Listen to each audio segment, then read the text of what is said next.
جب کوچ کرنے کا وقت آیا یہاں سے تو فرمایا خیمہ اکھاڑو بھائی، لے کے چلیں سفر میں. تو ظاہر سی بات ہے آج کل تو چھاونی ہے، اس وقت تو ایسا کوئی نظام ہی نہیں تھا، اسلام پھیل رہا تھا. اب آپ اگر مثال کے طور پہ اپنی فوجیں لے کر کے کسی دوسرے ملک میں جاتے ہیں تو وہاں آپ کا استقبال تو نہیں ہوگا، آپ کے لیے چھاونی ہے، آپ کے لیے ہوٹل، ایسا تو کچھ بھی نہیں ہوگا. تو خیمہ لگایا ہے. اس خیمے کو جب اکھاڑنے لگے تو پتہ چلا اس کے اوپر کبوتری نے انڈے دے رکھے ہیں اور وہ اس انڈوں پر بیٹھی ہے.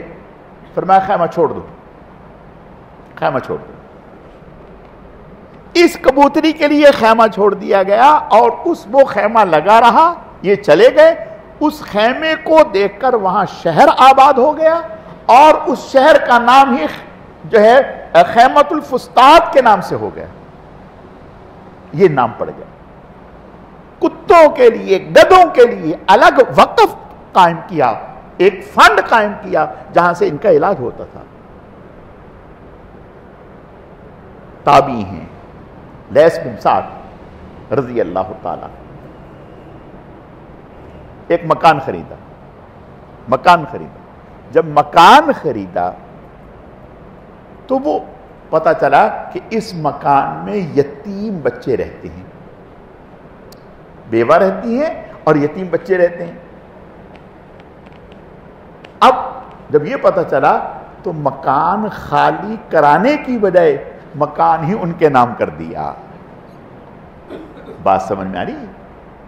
خالی کرانے کی بجائے مکان ہی ان کے نام کر دیا. کہا یہ آپ کے نام مکان ہے. یہ کب ہے؟ یہ وہی طبقہ ہے، یہ وہی معاشرہ ہے جو چھوٹی سی بات پر کہ آپ نے اپنے جانور کو پہلے پانی کیوں پلایا، میں نے پلانا تھا، اس بات پر جنگ چلی اور 100 سال تک جنگ ہوتی رہی. ایک دوسرے کے ہزاروں انسان قتل کر دیے اتنی بات پر. اب یہی وہ طبقہ ہے کہ میدان جہاد میں زخموں سے چور پڑے ہیں. میدان جہاد میں زخموں سے چور پڑے ہیں، یعنی جاں بلب ہیں، روح پرواز کرنے والی ہے. ایک صحابی پانی لے کر کے نکلے اپنے چچا زاد بھائی کی تلاش میں. تو دیکھتے پہلے شہداء میں دیکھا، نظر نہیں آئے. زخمیوں میں دیکھا تو نظر آئے. ان کے پاس پہنچے، سلام کیا. انہوں نے آنکھیں کھولی، انہوں نے خیریت معلوم کری، انہوں نے اشارے سے جواب دیا. انہوں نے پانی کہا، پانی پلاؤں؟ کہا اشارے سے کہا. انہوں نے پانی ڈال کے پیالے میں ان کو دیا. انہوں نے ہونٹوں کے قریب کیا کہ پاس ہی ایک اور زخمی تھا جو زخموں سے چور تھا. اس نے آنکھ کھینچی. انہوں نے آنکھوں سے دیکھا ادھر، اشارہ کرتے کہ پہلے ان کی طرف بڑھے. تو تیسرے نے آنکھ کھینچی، ان کی طرف بڑھے. ابھی وہ پی نہ سکے تھے کہ روح پرواز کر گئی. دوسرے کے پاس آئے، ان کی روح پرواز کر گئی. تیسرے کے پاس آ گئے، ان کی روح پرواز کر گئی. ہر ایک نے دوسرے کی بن جائے، میری بگڑتی ہے بگڑ جائے، دوسرے کی سنور جائے، دوسرے کی زندگی بن جائے، دوسرے کی زندگی بچ جائے، میری بگڑتی ہے بگڑ جائے، پرواہ نہیں. جان دے دی دوسرے کے بنانے کے چکر میں. آج جان دی جا رہی ہے اپنی بنانے کے چکر میں. آج جان دی جا رہی ہے اپنی بنانے. یہ کوئی کمال کی بات تو نہیں. یہ کیا کمال ہے؟ اپنے بچے تو کتی بھی پال لیتی ہے، کتیا بھی پال لیتی ہے. اپنے بچے تو سور اور خنزیر بھی پالتے ہیں. اگر ہم نے اپنے بچوں کو پال لیا تو کیا کمال کیا. یہ تو جانور بھی پالتے ہیں. اللہ نے ہمیں اشرف المخلوقات بنایا ہے اور ہم رسول اللہ کے نائب ہیں. ہمیں آپ کی نیابت ملی ہے. اس نیابت کا تقاضا کیا ہے؟ اس نیابت کا تقاضا یہ ہے کہ ہم اپنی چھوڑ کر دوسرے کی فکر کریں.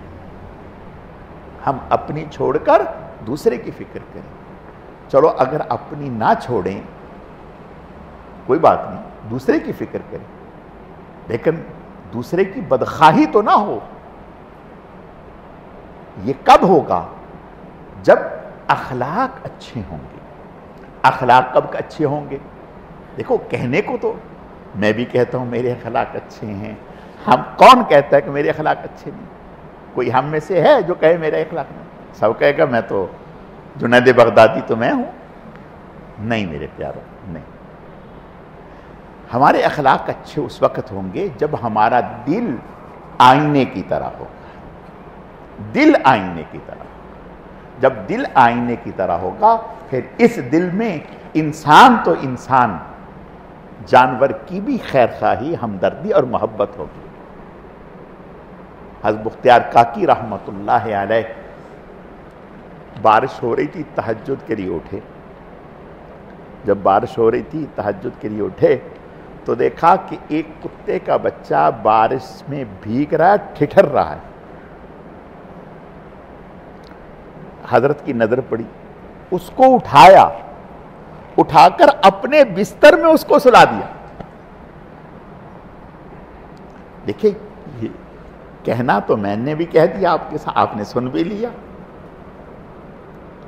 ہم انسان کے بچے کے ساتھ ایسا کرتے ہیں؟ کتا تو کتا ہے. ہماری ہمدردی انسان کے بچے کے ساتھ ایسی ہوتی ہے؟ نہیں. بھائی کے بچے کے ساتھ, پڑوسی کے بچے کے ساتھ, رشتہ دار کے بچے کے ساتھ سوال ہی پیدا نہیں. کیوں نہیں؟ اس لیے کہ اندر سخت ہو چکا, اندر سخت ہو چکا. اندر میں وہ شفقت, وہ محبت, وہ نرمی وہ ہے نہیں اندر میں. اور وہ کہاں سے آئے گی؟ وہ ساری کی ساری چیزیں جو دنیا میں ہیں یہ دل کو سخت کرنے والی, صرف اور صرف دل کو نرم کرنے والی چیز جو ہے وہ اللہ کا ذکر ہے. اب یہ میں علاج کی طرف آ رہا ہوں, علاج کی طرف کہ بھئی دل میں سختی تو ہے. اب ذکر, محض ذکر کرنے سے بات نہیں بنے گی, یہ بھی یاد رکھیے. ذکر کرنا, دھیان سے کرنا, اللہ تعالیٰ کی محبت کے جذبے اور نیت کے ساتھ کرنا, باوضو ہو کر کرنا, کثرت سے ذکر کرنا, کثرت سے ذکر کرنا, ہمیشہ ذکر کرنا. یہ کر کے دیکھیں, یہ کر کے دیکھیں. یہ چیز ہے جو ہمارے دل کو دھونے والی ہے. اللہ کے نبی صلی اللہ علیہ وسلم نے ارشاد فرمایا کہ جیسے لوہے کو زنگ لگتا ہے, جیسے لکڑی کو دیمک کھا جاتی ہے, اسی طرح دلوں کو بھی زنگ لگتا ہے. اور فرمایا کہ دلوں کا زنگ دور کرنے کی جو چیز ہے وہ اللہ کا ذکر ہے, وہ اللہ کا ذکر ہے. اب دیانتداری سے بتائیں, ہم سے تو نماز نہیں پڑھی جاتی, ذکر تو آگے کی بات ہے. حضرت حسن بصری رحمت اللہ علیہ وہ ہاتھ میں تسبیح رکھتے تھے. یہ جو ہم تسبیح نا, تسبیح رکھتے تھے. تو کسی نے ان کو کہا دیکھ کر کہ حضرت آپ کو اس تسبیح کی کیا ضرورت ہے؟ آپ کو اس تسبیح کی کیا ضرورت ہے؟ انہوں نے کہا کہ اسی تسبیح کی بدولت تو یہاں تک پہنچا ہوں, اسی تسبیح کی بدولت تو یہاں تک پہنچا ہوں. دیکھیں, ابتداءً اگر ہم یہ چاہیں, ہمارا نفس جو ہے نا وہ بہت بڑا ڈاکو ہے. نفس ہمارا ڈاکو ہے, وہ سب سے زیادہ وہ کرتا ہے. تو نفس ہمارا کہے گا واہ بھائی واہ, تم تسبیح رکھو گے, تم تو بڑے صوفی کہلاؤ گے, تم تو ایسے کہلاؤ گے, لوگ کیا کہیں گے. اس کی پرواہ نہیں کرنی. نہیں, لوگ کہیں, کہتے نہیں, لوگوں کے کہنے سے کیا ہوگا. نہیں, تسبیح اس تسبیح کی بدولت، اس تسبیح سے کیا فائدہ ہوگا؟ اس تسبیح سے فائدہ ہوگا اگر آپ باتیں بھی کر رہے ہیں، تسبیح ہاتھ میں ہے، تو اگر 2-4 باتوں میں ایک دفعہ بھی سبحان اللہ نکل گیا، الحمدللہ نکل گیا، تو یہ کم نفع کی بات ہے۔ آج میں ایک دو دوست ایک کام کے لیے گئے، تو وہاں ایک شو روم میں جانا ہوا، بہت بڑا شو روم۔ اس کا جو آنر تھا، مالک، اس کا جو مالک تھا، وہ بالکل ینگ لڑکا، عمر اس کی کیا ہوگی؟ عمر اس کی ہوگی 27 سال یا 28 سال۔ اس نے بڑی ٹائٹ والی پینٹ پہنی ہوئی تھی، ٹائٹ والی پینٹ، ٹائٹ والی مانا چست، اور اوپر شرٹ، لیکن اس کے ہاتھ میں اتنی بڑی تسبیح تھی، اس ہاتھ میں، وہ اپنے اس میں شو روم میں، پھر بعد میں ان کا تعارف کروایا کہ میں بڑے غور سے اس کو، میں جتنی دیر بیٹھا رہا غور سے میں اس کو دیکھتا رہا، وہ اپنی تسبیح کرتا رہا، گھومتا پھرتا، حالانکہ اس کا سارا اسٹاف تقریباً نہیں وہ 40-50 بندے تو ہوں گے وہاں کام کرنے والے جو اس کے متحدی میں کام کرتے تھے، تو وہ اپنا گھوم پھر رہا تھا اور تسبیح کر رہا تھا۔ اس کو ذرہ برابر بھی کوئی پرواہ نہیں کہ مجھے کوئی دیکھ رہا ہے، یا میں سیٹھ ہوں، یا میں آنر ہوں، میرا اتنا بڑا شو روم ہے اور یہ سارے چھوٹے چھوٹے ملازم جو ہیں وہ مجھے دیکھ کے ہنس رہے ہیں، نہیں پرواہ ہی نہیں، وہ اپنی تسبیح میں لگا ہوا ہے۔ یہ ہے کام کی دھن۔ دیکھو، ایک ہو سکتا ہے کہ یہ تو نیتوں کو اللہ جانتا ہے، ہم تو یہی یقین رکھیں گے کہ اس ماحول میں، اس جگہ پر وہ بیٹھ کے اگر ذکر کر رہا ہے یا تسبیح لے کے کر رہا ہے تو وہ اخلاص کے ساتھ کر رہا ہے، اس کو دکھاوے کرنے کی کیا ضرورت ہے؟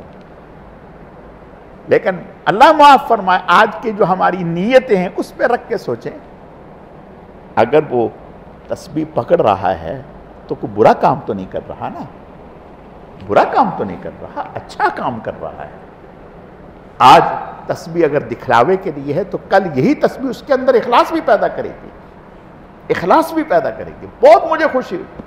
بعد میں تعارف ہوا، میرے ہاتھ میں بھی تسبیح، اس کے ہاتھ میں بھی تسبیح، 1 سے 2 تسبیح والے ہو گئے۔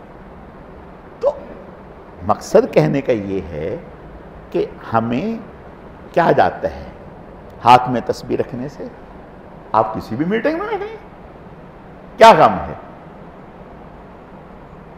دیکھیں، جب تعلق ہوتے ہیں نا، تعلق، تو آپ لاکھوں میں بھی ہوں گے تو غافل نہیں ہوں گے۔ تعلق دل کی چاہت کا نام ہے۔ آپ لاکھوں میں بھی بیٹھے ہوں، دل آپ کا اللہ کی طرف متوجہ ہو، چلو کوئی بات نہیں، آپ ہزاروں میں بیٹھے ہیں، لاکھوں میں بیٹھے ہیں، بادشاہ کی مجلس میں بیٹھے ہیں، ہاتھ میں تسبیح ہے، کوئی بات نہیں، اس میں آپ کی زبان تو اللہ کی طرف متوجہ ہے نا۔ آج زبان متوجہ ہے تو کل اللہ آپ کا دل بھی متوجہ کر دیں گے انشاءاللہ، دل بھی متوجہ کر دیں گے۔ اور اگر خدا نہ خواستہ کوئی انسان کسی بڑی مجلس میں، افسروں کی مجلس میں، یہ سمجھ کے کہ وہ کیا سمجھیں گے ہاتھ میں تسبیح رکھنے کی عادت ہے، اب نہیں رکھ رہا، تو یہ شرک ہے، علماء نے لکھا۔ کسی انسان کو دیکھ کر تسبیح چھوڑ دے، جیسے کسی انسان کو دکھانے کے لیے تسبیح پکڑنا گناہ ہے، ایسے ہی کسی انسان کی وجہ سے تسبیح چھوڑ دینا، جیب میں ڈال لینا، یہ بھی گناہ ہے، یہ بھی شرک ہے۔ نہیں، ہم نے پکڑی ہے اللہ کے لیے اور چلائیں گے بھی اللہ کے لیے۔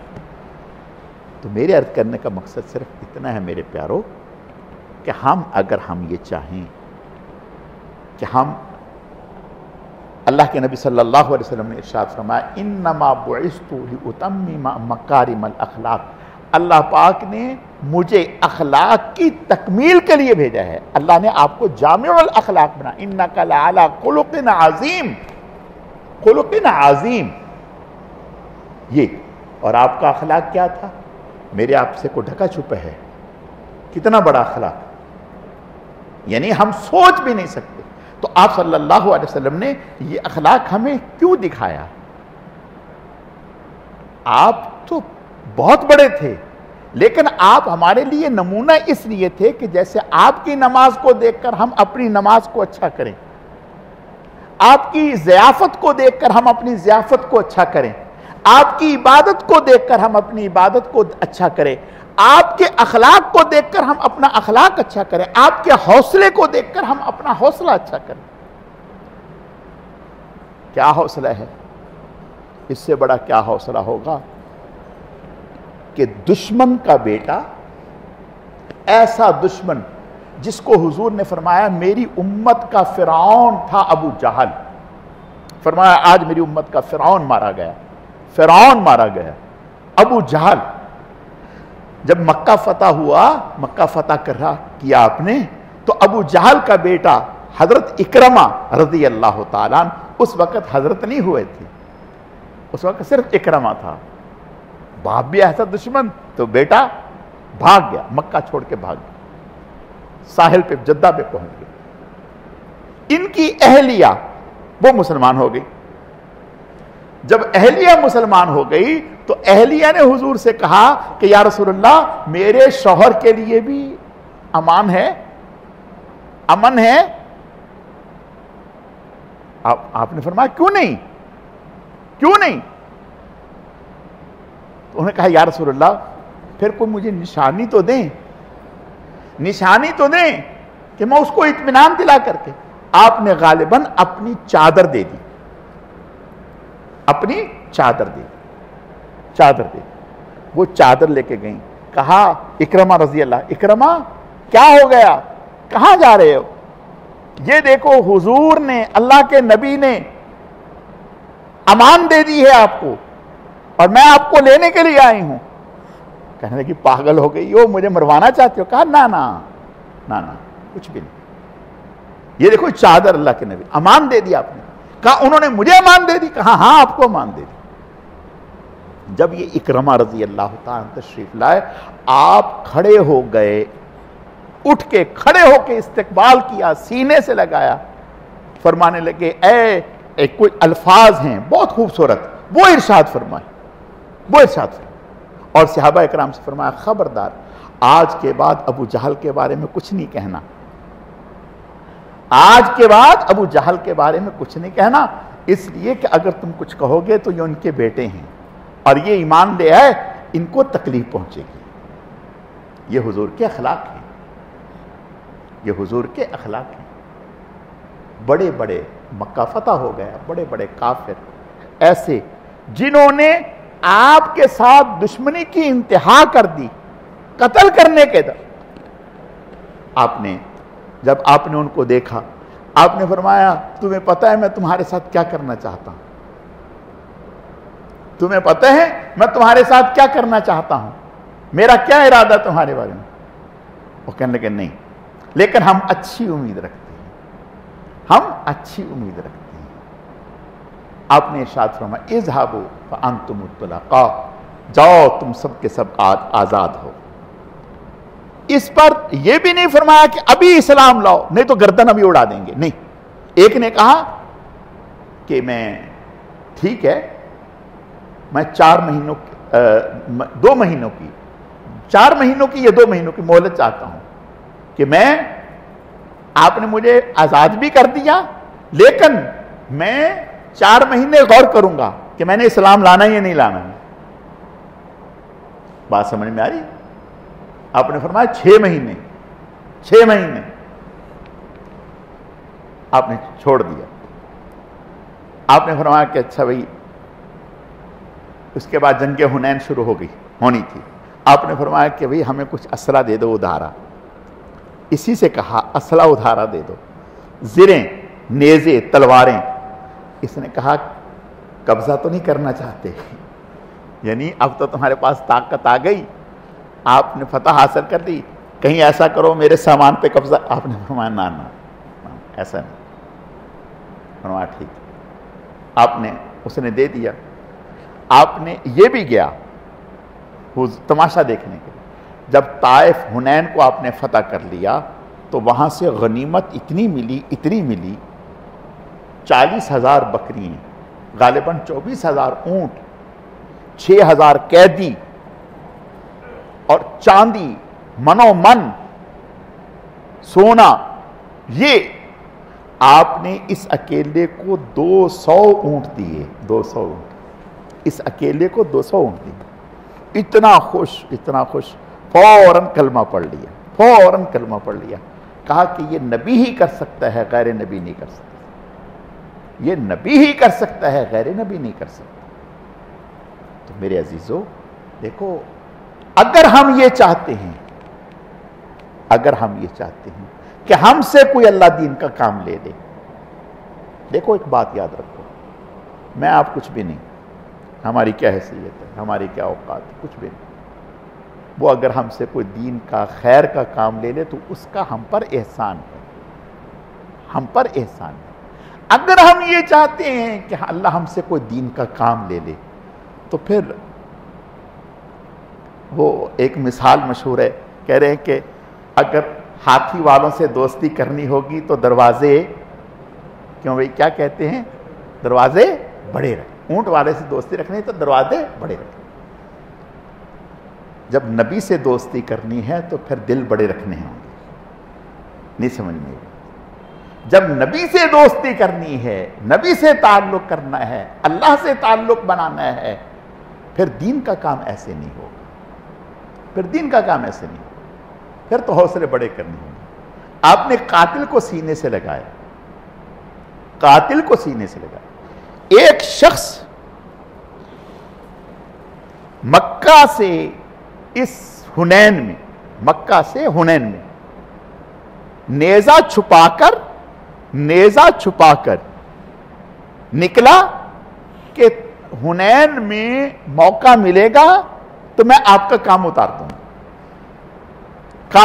گا، اللہ اکبر۔ اب وہ تلاش میں اور حضور کے قریب آتا گیا۔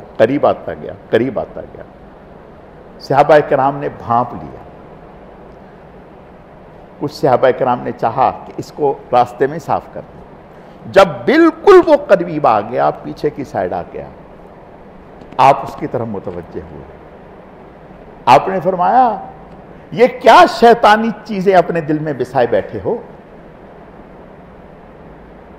یہ کیا دل میں اپنے اندر شیطانی چیزیں بسائے بیٹھے ہو، قریب آؤ۔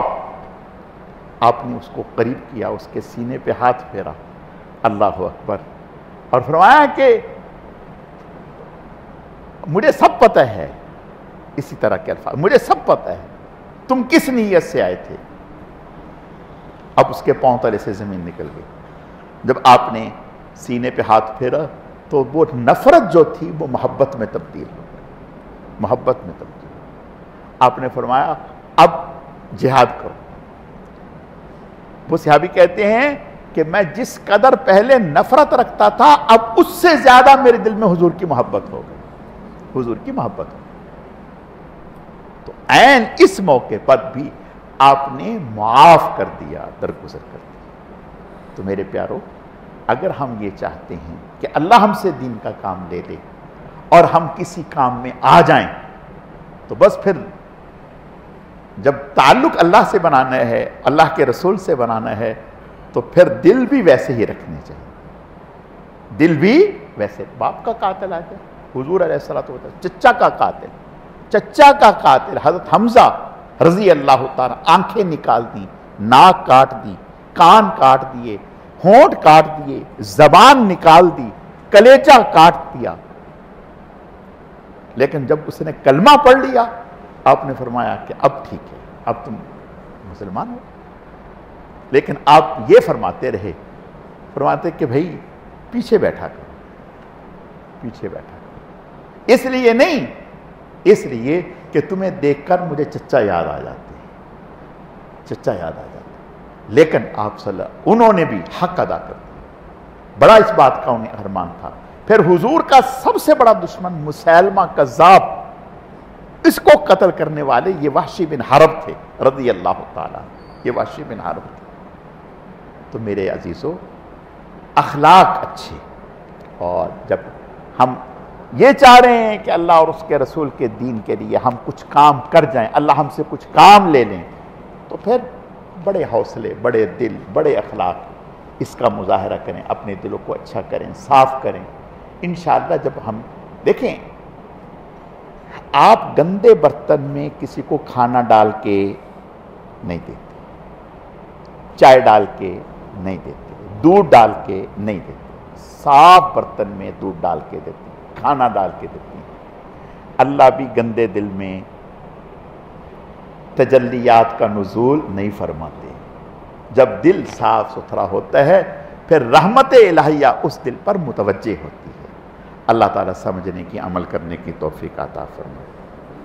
الحمدللہ رب العالمین والعاقبۃ للمتقین والصلاة والسلام علی سید المرسلین اللہم صلی علی محمد النبی الامی وعلی آلہ واصحابہ وبارک وسلم وصلی علیہ۔ اے اللہ، جو کچھ کہا سنا گیا اپنی بارگاہ میں قبول فرما، کمی کوتاہیوں کو معاف فرما، اعمال میں اخلاص پیدا فرما، اپنی رضا نصیب فرما، بہکنے بھٹکنے گمراہ ہونے سے ہماری حفاظت فرما۔ یا اللہ، اپنے کرم سے، اپنی رحمت سے ہمارے دلوں کو آپس میں جوڑ دیجئے، ایک دوسرے کی محبت، اپنی رضا کے لیے محبت پیدا فرما دیجئے۔ اے اللہ، نفس اور شیطان کے حملوں سے ہماری حفاظت فرما دیجئے۔ یا اللہ، ہمیں اپنے نبی صلی اللہ علیہ وسلم کے مبارک طریقوں پر چلنے کی توفیق عطا فرما دیجئے۔ یا اللہ، ہم کمزور ہیں، اپنے کرم سے ہماری کمزوریوں کو دور فرما دیجئے، اعلیٰ اخلاق نصیب فرما دیجئے۔ اے اللہ، اعلیٰ اخلاق نصیب فرما دیجئے، اپنے محبوبین، مقربین، مخلصین، متقین بندوں میں شامل فرما دیجئے۔ یا اللہ، ہم تو گندے سندے تھے، نالائق تھے، ہیں، آپ اپنے کرم سے ہمیں اپنے محبوبین میں شامل فرما دیجئے، مقربین میں شامل فرما دیجئے۔ ہمارے اخلاق اچھے کر دیجئے، ہمارے اعمال اچھے کر دیجئے، ہمارا ظاہر اچھا کر دیجئے، ہمارا باطن اچھا کر دیجئے، ہماری صورت اچھی کر دیجئے، ہماری سیرت اچھی کر دیجئے۔ اے اللہ، ہمیں اچھے لوگوں میں شامل فرما دیجئے، ہماری کمزوریوں سے درگزر فرما دیجئے۔ اے اللہ، ہمیں اپنے محبوبین میں شامل فرما دیجئے۔ اے اللہ، ہمیں اپنے بندوں کے لیے نافع بنا دیجئے۔ اے اللہ، ہمیں اپنے بندوں کے لیے نافع بنا دیجئے۔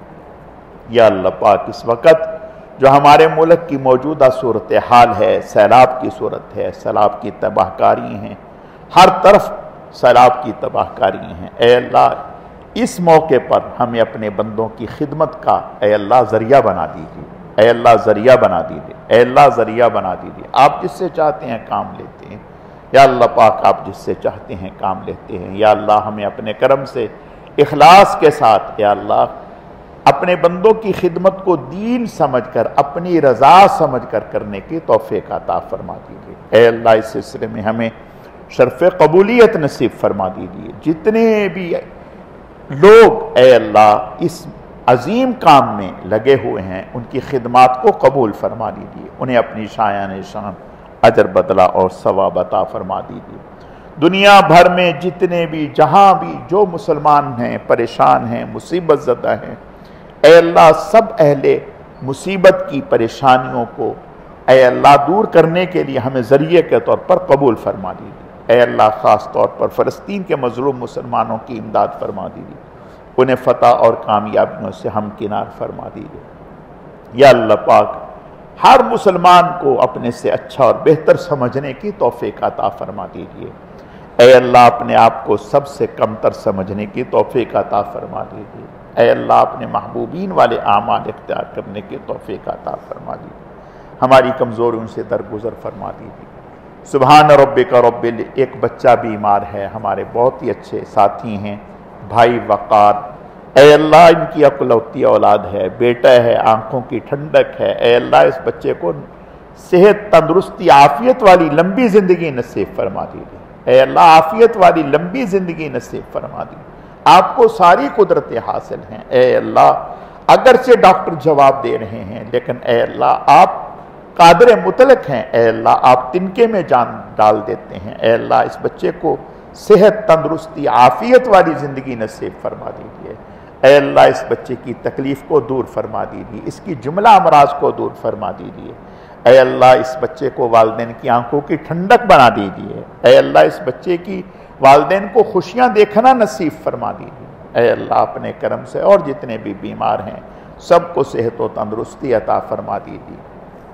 ایک ساتھی انتقال کر گئے، اے اللہ اپنے کرم سے ان کی مغفرت فرما دیجیے، ان کی خطاؤں سے درگزر فرما دیجیے، انہیں اپنے جوار رحمت میں جگہ نصیب فرما دیجیے۔ سبحان ربک رب العزت عما یصفون وسلام علی المرسلین والحمد للہ رب العالمین برحمتک یا ارحم الراحمین.